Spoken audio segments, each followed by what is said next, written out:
I am made from all the people I've encountered and all the things I have experienced. I hold the laughter of my friends, the arguments with my parents, the chattering of young children. Inside, there are stitchings from cracked hearts, bitter words from heated arguments, music that gets me through, and emotions I cannot convey. I am made from all these people and moments. That is who I am. The two most important days in your life are the day you were born and the day you find out why.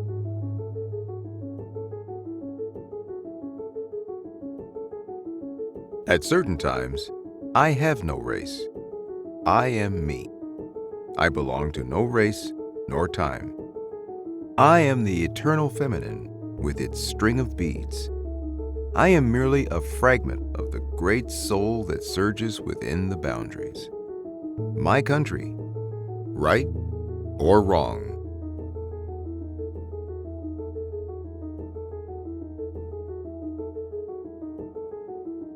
Truth is whatever corresponds to reality. It is real and defined. Truth is unchanging. It is absolute. Therefore, anything that contradicts what is true is false and erroneous. Truth is objective because it is established by a transcendent source. Otherwise, there can be no such thing as truth. Without God, every person can define what is right and wrong in his own eyes. I have always kept an open mind, a flexibility that must go hand in hand with every form of the intelligent search for truth.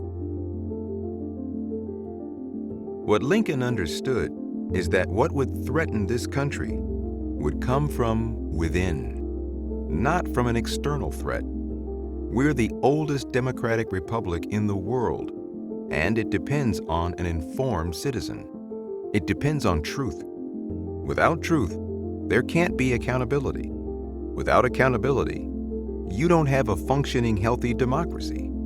All over the world, not just in the United States, you see a regression of democracies, fueled by a social media world where truth has been obliterated.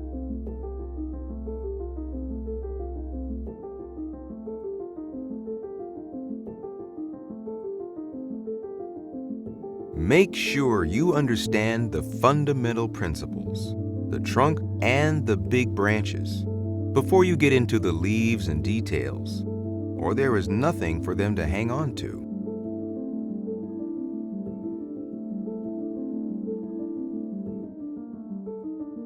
Waste no time arguing about what a good man should be.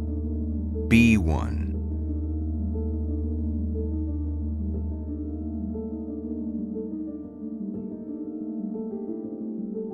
An individual has not started living until he can rise above the narrow confines of his individualistic concerns to the broader concerns of all humanity.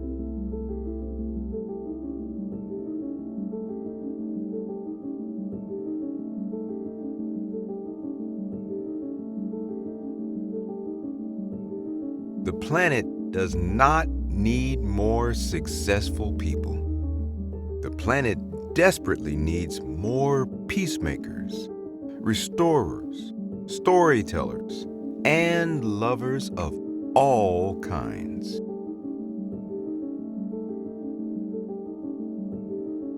Be the person that you needed when you were younger.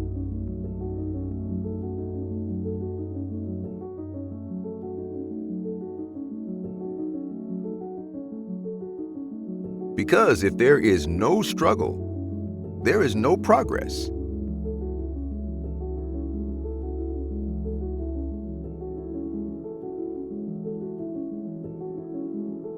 This union may never be perfect, but generation after generation has shown that it can always be perfected.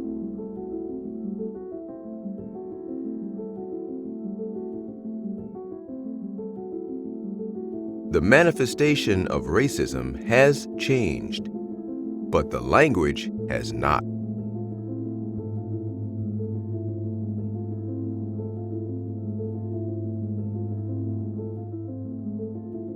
No, because America's most essential and abiding divisions are not between red states and blue states, conservatives and liberals, capital and labor, blacks and whites, the faithful and the secular. Rather, our divisions stem from this fact: the United States is a federation comprised of the whole or part of 11 regional nations, some of whom truly don't see eye to eye with one another.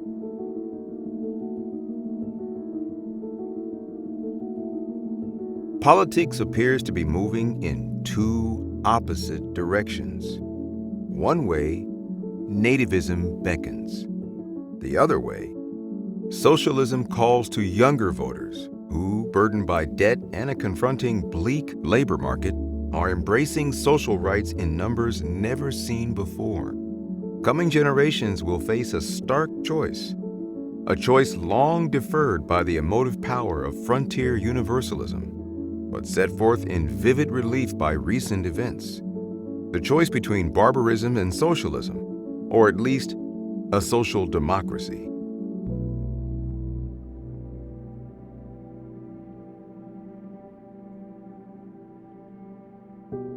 We have not tended our experimental garden. This is so.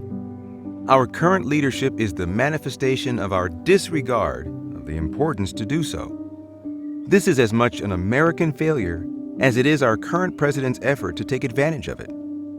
Broadly speaking, this moment we're currently experiencing has been simmering for 75 or so years, accelerating about 40 years ago. Both of our major parties have failed, one more than the other at times, depending on your worldview. On top of that, we are in the throes of a once-in-100 years global pandemic, which further exposes the fault lines of our disconnected, connected society. This is so. Nature reclaims its own unless we spend less time swinging pitchforks and more time actually listening to each other and removing the weeds and vines that have encroached upon our soil of American democracy. This is uncommonly so. We're currently watching a show where the actors misread their lines and the music is off-key, but the crowd rises with thunderous applause. And yet, it is my sincere hope that we can somehow move forward to a less imperfect union. To do so, among other things, but first among firsts, we, me included, will need to learn and act upon the difference between truth and lies. We must make every effort possible, individually and collectively, as Americans, to reach out to our fellow citizens, especially our senior citizens and essential workers, and get through this crisis with civility and compassion. And finally, be sure to participate in this democratic experiment when the time comes. Participate as if our liberty depended on it, because it does.